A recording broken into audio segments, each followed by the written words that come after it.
weltare ɓiɓɓe fulɓe ando diine maɗa fedde heblo sukaɓe afrique weltare tv takkusana yoni to likseyba gorgol to likseyba gorgol to Sinthiane Diakiri to Agrissa to Houdallay to Ɗalhaya to Mafondu to Lodiolo to Marissa to Jingue Jeeri to Awoynata to Jowola to Arifunda to Guiraya ko on takkusan juuɗa ha to galle ceerno Amadou Tidiane Alpha Mama Siley Ba to Moderna ha to galle makko Samassa to Killinkara kay hayde ko taari ɗum kala ene jeeya e gardidi kabaruji men to leydi Mauritanie leydi Allemagne holliri tigui wondema ɓeydu jokkodiral mum to banggue fannu ndema kay hakkude mum e gendi Mauritanie to leydi Sénégal El Malick Ndiaye kañum woni hoorejo suudu saɓeji no leydi Sénégal omo tawi jillu makko to Abidjan tawi koye bismago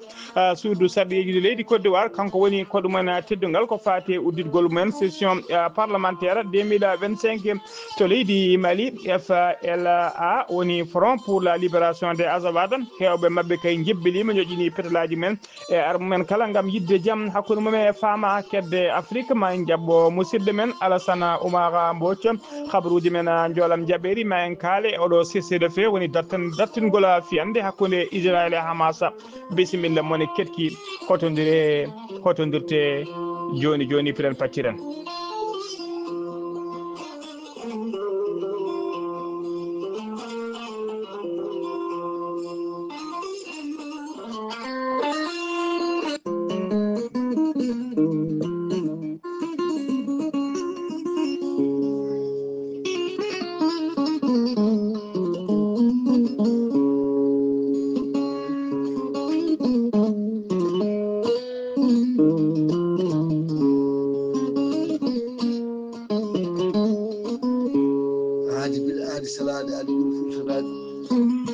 salade aadi ɓuuri firtude aadi gorko mo melga wuuro jinneje wi ko firtata aadi mo adodire jande weltare tv weltare ɓeɓe fulɓe andu diine ma ceerno Amadou Tidiane Diallo ko fittiyanke leɗɗe ko safriyanke safruji fina tawa jaadindo ɓalawale danowal kala ceerno Amadou Tidiane Diallo ko gandu bindi laaɓaɗo leɗɗe nonduɗo sanne gorko mo melga wuuro jinneji ne safra rafiji kewɗi ɗe jiida cirol wonduɓe kista fibrom dogam sitta rewɓe ronkuɓe sowade rewɓe dartoraɓe kala ceerno Amadou Tidiane Diallo gorko mo melga wuuro jinneji ne yara wonduɓe koyɗe musoje keeceje musoje koyɗe guloje koyɗe ɓuutoje kala gorko mo melga wuuro jinneji so tawi waɗon maldana balɗe tati mbiya alhamdoulillahi rabbil alamina ceerno Amadou Tidiane Diallo gorko mo melga wuuro jinneji e nder wittuji makko omo yiiti leɗɗe kese pulla wonande ɓeena wonduɓe prostate hayso prostate ma ɓuutino ponnoɗo sekede son jokkodiri joni ɗum ɗomta ha certa hen ha laaɓa gorko mo melga wuuro jinneji ne yawrani ɓen ustaraɓe gorago yawɓe yitade koye mumen e jippiɓe leese kala omo jogui leɗɗe façon ngaji ɗiɗi e on fannu hen façon goto wiyete ko meeɗi moosa ko leɗɗe muuɗeteɗe walla jarateɗe ayat ɗum joni e moosa no furo omo jogui leɗɗe goɗɗe wiyete ko yeddi ƴeewa ɗen urete awrata ɗum joni mbiya alhamdoulillahi rabbil alamina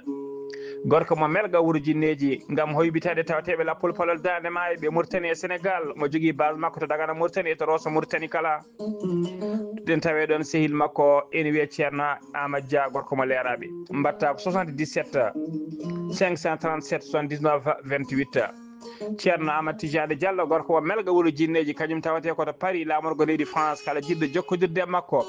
mbatta ko 77 714 94 15 ceerno Amadou Tidiane Diallo an kay cattiraɗo ko fati ceerno Amadou Tidiane Diallo mbiɗen tawete Paris lamorgo leydi France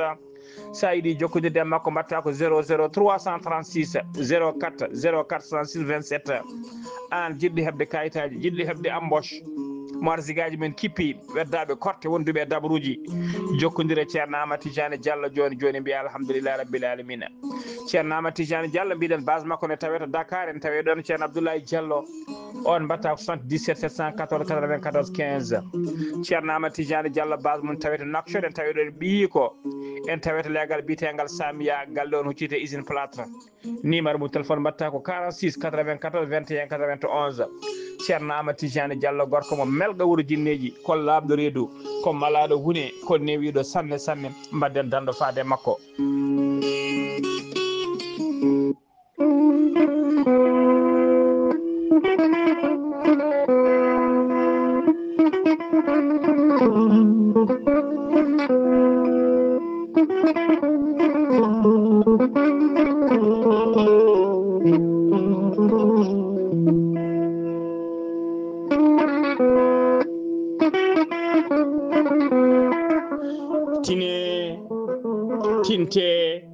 tinne kadi yo kala tinɗo yo tinno yo laaɓa reedu tintina ɓen ɓe tinano. mande Mansa Keita ko gorko pullo hen banggue ko mani ganke hen banggue joguiɗo gandal tawi kadi gandal memotogal gandal jaadugal e nunɗal. mande Mansa Keita gandal makko ɓuuri yarude koye fannu ngaluji tawi ko ngaluji cuuɗiɗi e nder less leydi ko wayno kanŋe ko wayno jama ko wayno bauxite e dendagal ngaluji cuuɗotoɗi e nder less leydi. mande Mansa Keita ko gorko gandaɗo e nder windere he kala ha tengti e nder Afrique to kanŋe o siggete walla to jama o ƴewete ko wayno to leydi Côte d'Ivoire to leydi Angola to leydi Mozambique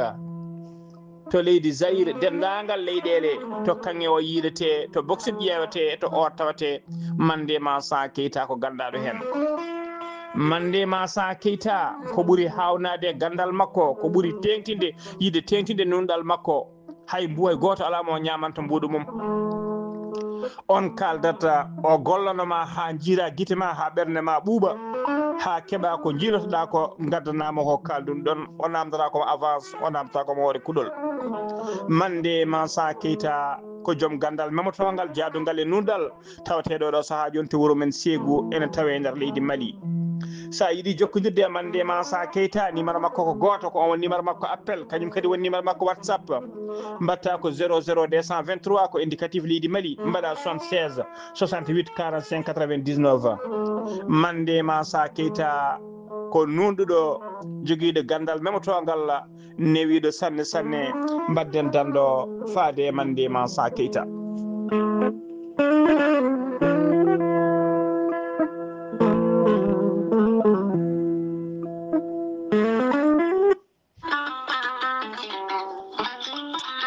kawis e kiileki gorelte ko haako moƴƴo iwru ko to kordinnooro gorelte ko kawis wolande ɓen jogiiɓe yoga e ñabbuji kolliti jiitima heen koye mumena gorelte ko haako sa itti ko jamireɗa a waɗi ndiyam ngulɗam aɗa yara aɗa yiito cellal ɓanndu maɗa gorelte ko haako iwata koto kordinnooro ari ko wallude e safrude ha moni kala yiito hen hoore muɗuma gorelte an joguiɗo AVC cardiaque ƴiƴam dogata e ɗani mum ɓandu jaaɗoru ɓandu wuloru neɗɗo joguiɗo sukara colexorola ha tenti kadi e on neɗɗo mo nangata taare kala gorelte ko kawis ɓolo tan woni e muɗuma sa jokkodiri e muma ma yiito hoore maɗa ha mbiya alhamdulillah.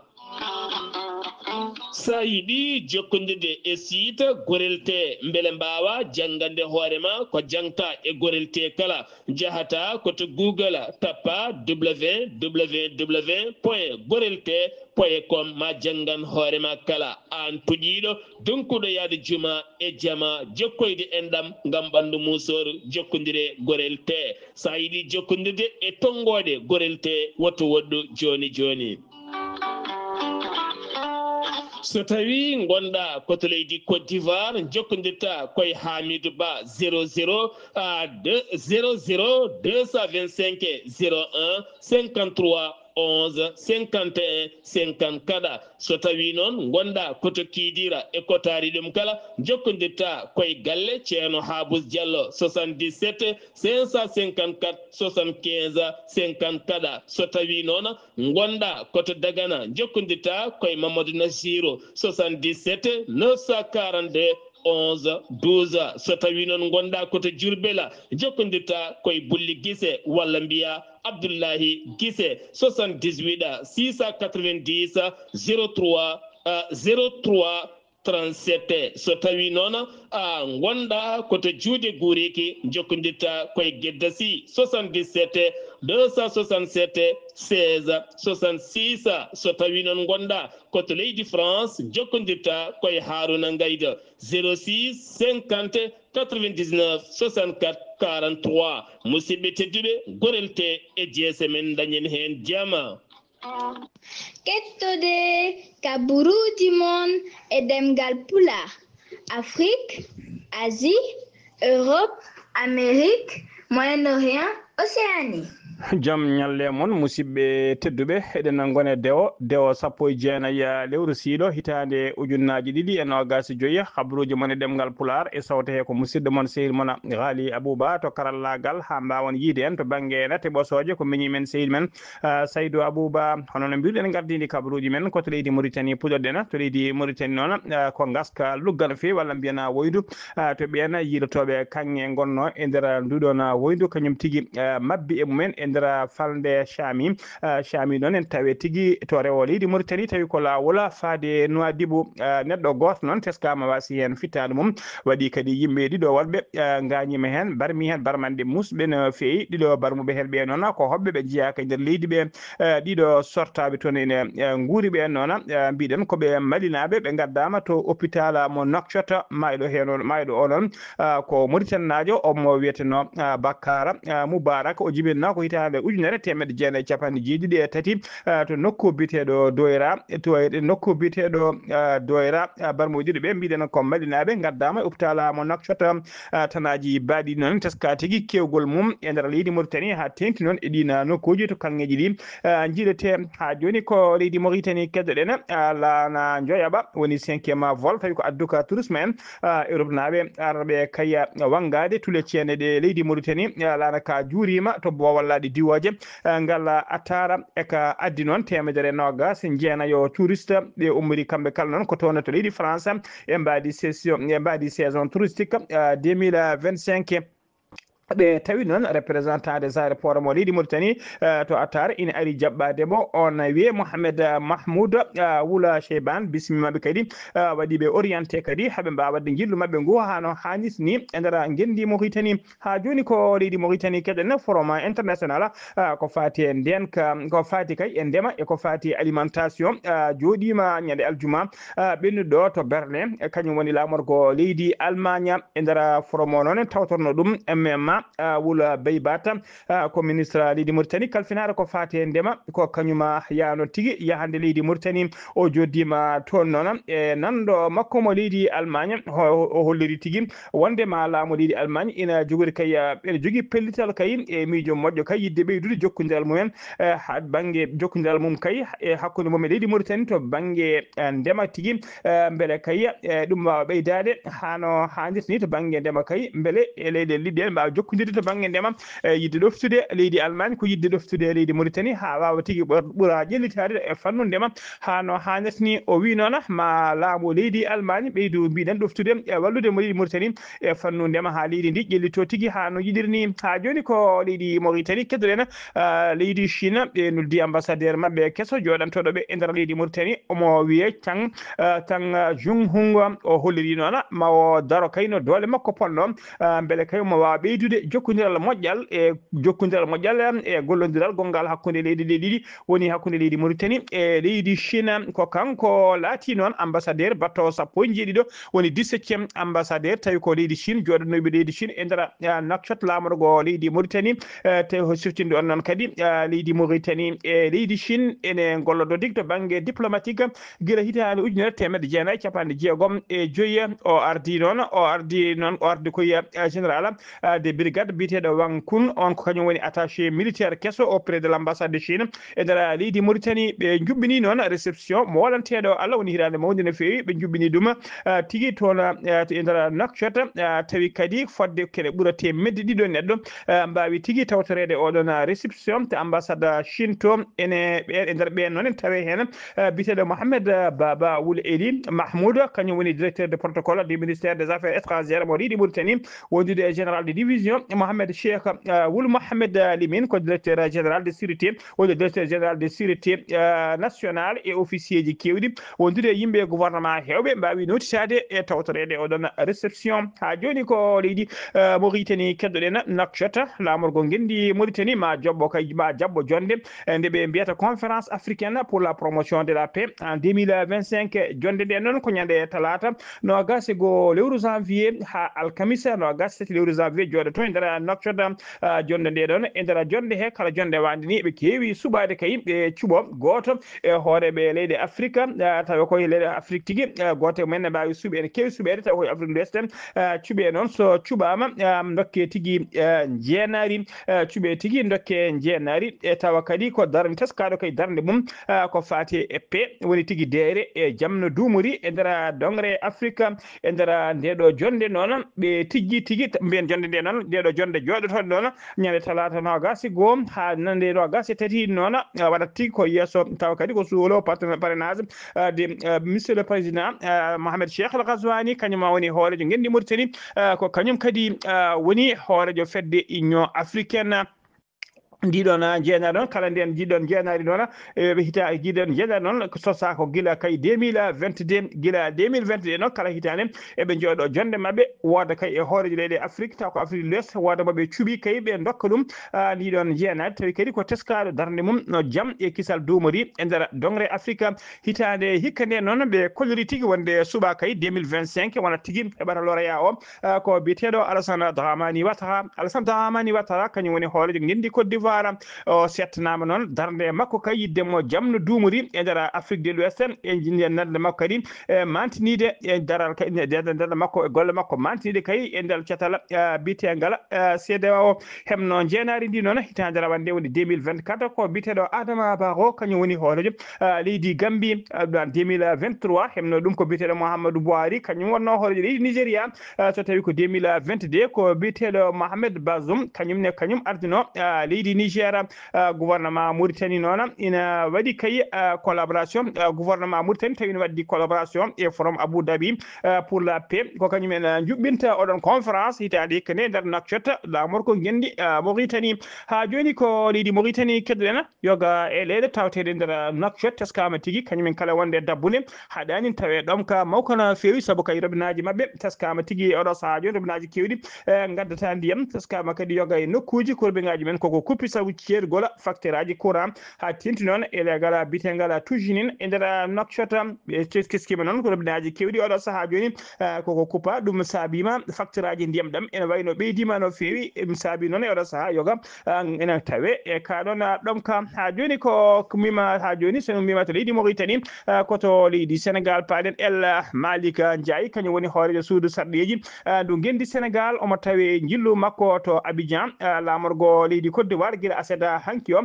ko kanko noon woni invité d'honneur ha woni koɗo teddugal noddaɗo kay woni koɗo teddugal to kadi noddaɗo nodda tawi kadi ko nanɗo makko Adama biteɗo Adama Bik Togo hoorejo suudu sarɗeji mo leydi Côte d'Ivoire addimo to noon ko tawtorede e bismago kay uddidgol koɓe mbiyata session parlementaire assemblée nationale mo leydi Côte d'Ivoire taw ko hitande 2025 nde oɗo session parlementaire altine janggo 20 janvier nden tigui ɗum fuddoto El Malick Ndiaye noon e arani goto mo yaade c'était timmude no fewi ko wayno kay omo arde 4e vice président de l'assemblée nationale mo leydi Sénégal e député Mbeng Faye wondude e premier questeur suudu ndu e député Aïcha Touré wondude e député Daouda Ndiaye e conseiller makko diplomatique wondude ambassadeur Chérif Oumar Diagne e secrétaire général assemblée nationale mo leydi Sénégal hono Amadou Thimbo ko ɓeɗo woni ɓe o yaadi toon ko golɗon ko kanko teskama non ngudo jillu non woni jillu makko ngar woni ngo kanko El Malik Ndiaye kay ngo wadi caggal leydi tugi kay o jetti golle makko so artinede suudu sardiiji no leydi Sénégal woni tigi gila lewru décembre 2024 ko Abidjan subi jillu makko ngar woni ngo caggal leydi ha joni ko leydi Sénégal kedden Cheikh Tidiane Dièye kañum woni ministre de l'hydraulique et de l'assainissement mo leydi Sénégal o fawi tout fere arwani non afgol forage kesso pulo branchement wondude tigi golle tawi ko branchement fodde capantati e jeenayi branchement ko wiitede hinde réseau de hinde tigi branchement sociaux tawi ko mbaadi ɓeydugol réseau ndiyam e nder robinaji ndiyam robinaji kay ɓeydu ɗum hano hannirta ni e nder Kolda e ko taari ɗum kala e nder Kolda e ko taari ɗum kala cérémonie o noon ko aset hanki o 17 lewru janvier to ɗum waɗi to legal Bouna Kane e to legal bitegal château d'eau ngal Kolda yimɓe yidde kanko ministre o noon yidde laamu ngu kay ko ɓeydude kay ko fate hattani robinaji e oɗo saaha joni hattani robinaji e nder Kolda e ko ujunnaji 600 mètre cube kala ñalawma o holliri on oɗo forage kesso kay a faale so golle ɗe gasi ma tigi hattani o yetto ujunnaji 10 mètre cube kala ñalawma e nder falde Kolda holliri kadi wonde kay yimɓe hewɓe kay fadde galleji kewɗi kadi tawi ko miskineɓe ma mbawa waɗinede ko wiyete branchement sociaux ha mbawa heɓde ndiyam men hano hannirtani ha joni ko leydi Sénégal keɗɗen ko aset hanki wonno gammu Ɗayba Ndiassane e nder département mo Nioro de Ripa e nder falde Kaolack almuɓe hewɓe noon nottima hen gammu o noon ko mawnide manditare jibinede Cheikh al Islam hono El Hadji Ibrahima Niass ɓurnoɗo lolide bayi on noon jibina ko hitande ujunere temedde jeenayyi o wuuri kay ha hitande ujunere temedde jeenayyi e capanɗe jeeɗiɗi e joyyi woni 1900 ha 1975 silkeji ɓuran noon e conférence uji diine e jime almuɓe ɗum tigui woni ko jangta toon nden takkusan juulama noon ko ɗon tigui cérémonie officiel o waɗi tigui tawi ɗum waɗi ko yesso autorité ji kewɗi e délégation timmuɗo tawi ko délégation mo laamu leydi Sénégal nondi toon woni yesso khalifaɓe diine hewɓe ko wayno yesso khalifa diine Madina Baye hono Serigne Cheikh Mahi Ibrahima Niass mbawi notitade e oɗon gammu mo Ɗayba Ndiassane ha joni habaruji men demgal Pulaar seno mima to leydi Sénégal koto leydi Mali paadena to leydi Mali permis d'exploitation baɗanoɗo kay e dow inde société biteɗo LGC exploration Mali Charles waɗama transféré woni tigui wattama e oɗo saaha joni inde société biteɗo Cornicide biteɗo Cornalicide Mali SA ko ɗum woni tigui rapport beeɗaɗo kay ministre des mines tawi koye conseil des ministres waɗno adopté projet de loi site o noon ko site mine kewɗo kanŋe taw jeeya ɓurde hedde kanŋe kay nder leydi Mali omo tawe e nder cercle mo Sandiadia e nder cercle mo Sanjola e nder région de Khaya ha joni ko leydi Mali keddoɗen combattant ji woni tigui ɓen tawi ko joguiɓe pétalaji e kala saaha habtotoɓe e tawi ko jeeyaɓe fedde witende FLA woni tigui front pour la libération de l'Azawad tawi kadi ko tawteɓe e nder falde Kidala ɓe mbawi tigui joƴƴinde ɓe kolli kamɓe koye mabɓe ɓe gaddi pétalaji mabɓe ɓe joƴƴiti woni tigui ɓe rendre te ko volontairement pétalaji mabɓe wona ɓe porsa wona haydara ɓe gaari ha to yesso fama kay joƴƴinde ɗiɗon pétalaji mabɓe hollude kay e oɗo saaha ɓe jebbilima ɓe jiiɗi kay ko jaam e kisal yo duuma hakkude mabɓe e fama woni forces armées maliana ɗum waɗi ko ñande aljuma 16 lewru janvier ndu gonɗen ndu ɗeɗo pedde noon ndeɗo fedde noon araɓe joƴƴinde pétalaji men ardinde ko biteɗo Ibrahima Hinda ha joni habaruji men ɗemgal Pulaar kedde Afrique jabbotoɗen ko musidɗo men sehil men Alassane Oumar Mbodj gorko mo Sadang Dogo Alassane Oumar Mbodj a salminama a juurama en calmitima Ghali Abouba en calmini dendagal hettiyankoɓe Ayawo TV kabaruji men ɓuuri tewtude dongle Afrique e ñalawma hande o puɗɗoɗen ko leydi Nigéria toon dey ene wayno ñande asatare 17 lewru siro ujunaji ɗe nogas e nayyi toon to état mo Niger ko famɗi foof capanɗe jeenayo neɗɗo mbasi hen pitali mumen e taw kadi koye explosion oɗo kadi taw kadi ko poids lourd taw kadi ko jollunoɗo carburant ha heewi woni noon taw kadi koye e nder laawol jokkirgol ngol hakkunde wuro noddirteɗo kono Kaduna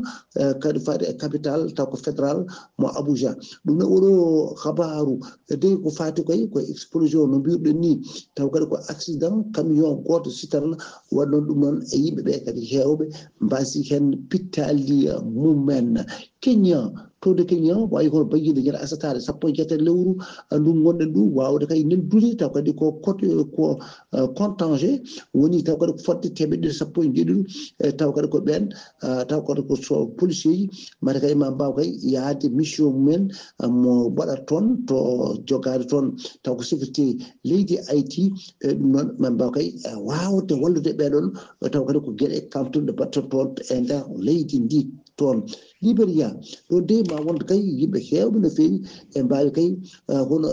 yaltude ñande asatare 17 lewru suulo ujunnaje ɗiɗi nogas nayyi toon to rewo Libéria to e wawde kay ruttude kay wono teddugal hono oɗo ex chef taw kadi ko guerre o gontuɗo taw kadi ko politicien taw ko prince e taw kadi ko jeune taw kadi ko ɓurɗo kadi andede no feewi e hono darde mum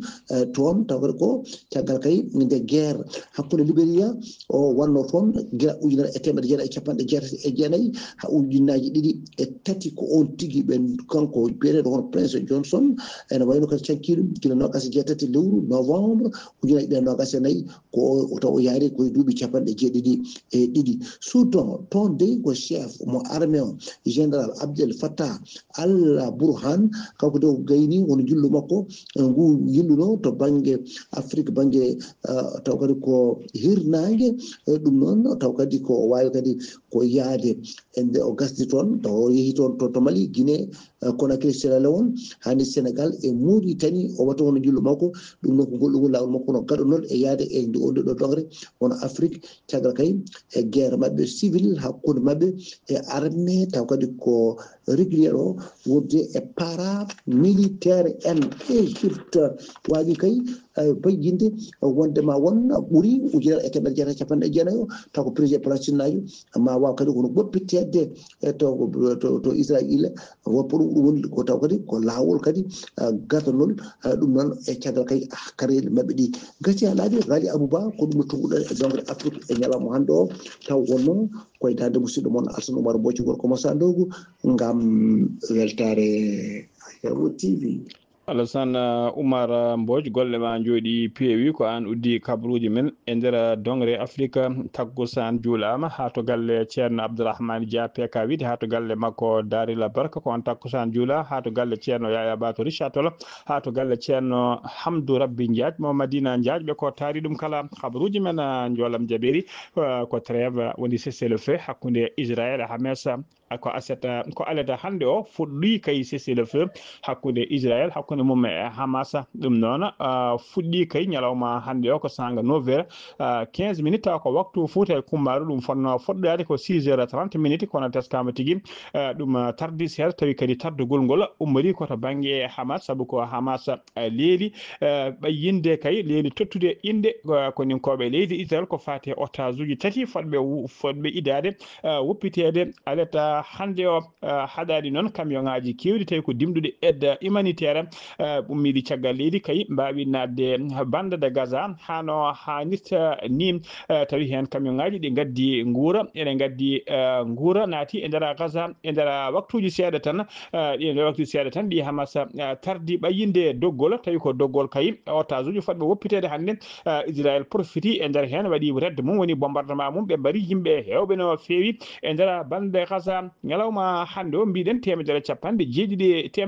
jeenayyi e jeeɗiɗi camion woni 197 camion dimduɗi guura mbawi tigui nadde e nder Gaza wondude camion ngaji 5 tawi ko camion ngaji citerne dimduɗi carburant ɗin woni ko naati ñalawma hande o e nder Gaza tawi ɗi hen natiri koto nokku sodorde woni tigui damal biyeteguel Kerem Saluma hakkude kerol hakkude Israël e Gaza eto nokku biyeteɗo Al Ogga eto wiite wiyete Ninzana ɗum noon ko keerol hakkude leydi Égypte e leydi Israël ko ɗiɗo keeri tigi ɗiɗo nokkuji woni ɗiɗon camion ngaji tawi gaddude aide humanitaire natiri phase gadan o noon ko Hamas mbiɗen ene woppita 33 otage Israël kañum ne woppita 737 prisonnier aleda hande o mbiɗen so lawol kay so tawi rewi lawol ma Hamas ma woppita otage uji tati Israël kañum woppita ñalawma hande o 95 prisonnier so tawi ko otage uji tati ɗi Hamas ɗamini woppidde hande ɗi en keeɓi inde mabɓe hen goto wiyete ko Rami Gone ɗiɗaɓo ene wiye Émilie Damari tataɓo o wiyete ko Doron Estinayber ne seera ko ɓeɗo tato woni tigui otage uji iditoɓe woppitede e nder oɗo cessez-le-feu e nder balɗe 42 noon ma Hamas woppit 33 prisonnier walla 33 otage kamɓe Israël ne ɓe goppira 737 prisonnier musidɓe tedduɓe gasi ha laaɓi cer ko ɗum ɗo wonno ko min tonga noon habaruji mon e ɗemgal Pulaar e sawta he ko musidɗo moon sehil moon Ghali Abouba to karallagal ha mbawon yiide min to banggue nete ɓosoje ko Saydou Abouba so tawi ko roɓiɗo Afrique ko musidɗo men Alassane Oumar Mbodj gorko mo Saro Ndogo ketkimalaki jaam yo jaam Allah jogol jogo on